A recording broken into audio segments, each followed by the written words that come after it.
मैं लगातार कहता रहा हूं, मैंने जो एक सेवक, जो एक मददगार और जो न्याय करने की हमें ताकत पूर्णिया की जनता ने दी है।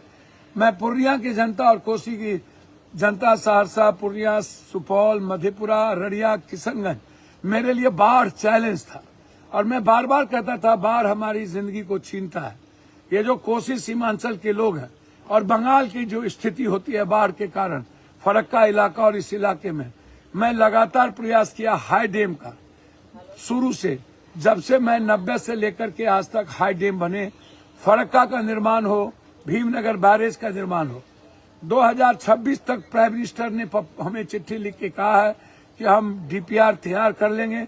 2027 से निश्चित तौर पर किसी कीमत पर शुरुआत होगी हाई डैम बनाने की, फरक्का और भीमनगर बैरेज बनाने की। मुझे अच्छा लगेगा जब हम कोसी सीमांचल, बंगाल और 3 हिस्सा बिहार जो सबसे ज्यादा डूब जाता है, पलायन होता है, किसान मर जाते हैं, आम आदमी गरीबी का दंश झेलता है। बाढ़ से मुक्ति के बाद हमारी जिंदगी कुछ पल के लिए हम जी पाएंगे। बाढ़ के लिए जो हमारी लड़ाई थी वो अंतिम पड़ाव की ओर बढ़ रहा है।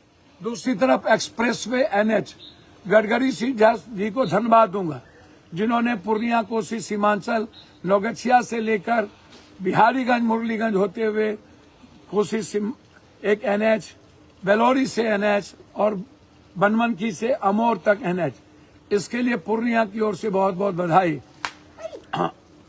जिस तरीके से रेलवे हमारा सपना था, वो हर कीमत पर जलालगढ़ से लेकर के अमोर, बैसा, बंगाल को जोड़ने की प्रक्रिया शुरू हो गई। कई पहलू पर शुरू हो गई। कुर्सेला से बिहारगंज की प्रक्रिया, पैसे की शुरुआत होगी। और चौथा जो सबसे महत्वपूर्ण था, जो मैंने 4 वादे किए थे और मैंने कहा था 6 महीने के अंदर हर कीमत पर विकास की गति बढ़ेगी। मैं सबको सहयोग के लिए धन्यवाद देना चाहूंगा। एक बात जरूर कहूंगा, जब कोई बोलता है, भैया मैं इतना ही कहता हूं, जो दिखता है वो बिकता है, जो जीता सो सिकंदर। आप याद कीजिए, शहनवाज हुसैन, शरद यादव, रूढ़ी के समय पप्पू यादव ने एक प्लेन एयरपोर्ट शुरू की थी। तब भी हमारी एक ही सपना था पूर्णिया से प्लेन चलाने का, एक ही सपना था भागलपुर से प्लेन चलाने का और बड़े व्यापक रूप से पूर्णिया को दुनिया के मानचित्र में लाने का। पूर्णिया वर्ल्ड के मानचित्र में हर परिस्थिति में मेरे जो वादे हैं, 4 वादे के साथ, जो मेडिकल है, जो भ्रष्टाचार से मुक्त है, अन्य जो भी वादे मैंने किए हैं, बगैर उसके पूरा किए मैं किसी भी कीमत पर चैन से नहीं बैठूंगा। 4 वादे मैंने 4 महीने के अंदर। पूर्णिया एयरपोर्ट का 45 करोड़ रुपया रिलीज हो गया, टेंडर के लिए संविदा आ गया है, मंत्रालय के द्वारा सारी चीजें पूरी कर दी गई है। आपको याद होगा मैंने मंत्री जी से एक ही बात मिलकर कहा था कि हमें दरभंगा के तर्ज पर और चीज बनता रहे, आप बाउंड्री वाल करिए और एक वो आप प्लेन टर्मिनल की व्यवस्था आप हर कीमत पर करके प्लेन की शुरुआत करिए।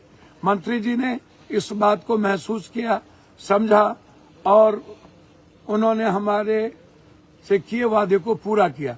मैं मंत्री जी को भी धन्यवाद देना चाहूंगा, मैं गडकरी जी को भी धन्यवाद देना चाहूंगा और मैं हर कीमत पर पूर्णिया के जो लोग भी सहयोग किए हैं इसमें, उन्हें भी धन्यवाद देना चाहूंगा। मैंने आपसे वादा किया था कि पूर्णिया का एयरपोर्ट मेरा सपना है, हर कीमत पर पूरा करूंगा। मैं जदयू के नेताओं से आग्रह करता हूं कि आपके सहयोग को मैं नकार नहीं सकता। मुख्यमंत्री आपके हैं, मैं ऐसे लोगों नहीं है, लेकिन पप्पू यादव, आज तक आपने पूर्णिया एयरपोर्ट नहीं बना पाए, आज तक आपने एनएच नहीं ले पाए, आज तक आप रेलवे का काम शुरू नहीं कर पाए। डबल इंजन की सरकार, इसको भी आप महसूस कीजिए। पप्पू यादव के आने के बाद यदि कोई चीज शुरुआत होता है तो निश्चित रूप से आप इसको समझिए कि ये पूर्णिया की जनता की ताकत है, पूर्णिया की जीत है। ये किसी भी दल, किसी सरकार की जीत नहीं है, किसी व्यक्ति की जीत नहीं है, ये पूर्णिया के आवाम की जीत है और पूर्णिया के प्रणाम सलाम जोहार की जीत है। इसीलिए आप गलतफहमी में न रहे। आपकी कोई भूमिका कभी 10 सालों में कभी आगे भी नहीं रही। लगातार ये भूमिका किसकी रही दुनिया को पता है। इसीलिए मैं आग्रह करूंगा कि आप हमें सहयोग करें हाईकोर्ट बेंच में, आप हमें सहयोग करें पूर्णिया को राजधानी बनाने में, आप हमें सहयोग करें पूर्णिया के IT हब बनाने में। मेरा आग्रह है आपसे मक्का और मखान की फैक्ट्री लगाने में।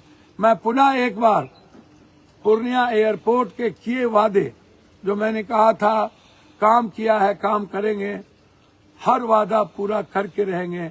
एक सच्चाई के साथ एक सच बोलने की ताकत पूर्णिया वासी कोसी सीमांचल के लोगों ने जो मुझे दी है, मैं उस सभी को पैर छू के प्रणाम करते हुए पुनः एक बार झारखंड और महाराष्ट्र के लोकतंत्र में हमारी जीत 23 तारीख को सुनिश्चित होगी। हम देश के संविधान, लोकतंत्र, गरीब, देश के हर मिडिल क्लास के व्यापारी, किसान, बेटियों के साथ किए वादे के साथ एक कदम आगे बढ़ेंगे। आज लोकतंत्र के मजबूत का दिन है। आज हम वोट गिराएं और पैसे के खेल करने वाले को करारा जवाब दें। पुनः एक बार पूर्णिया को बहुत बहुत बधाई, धन्यवाद, नमस्कार।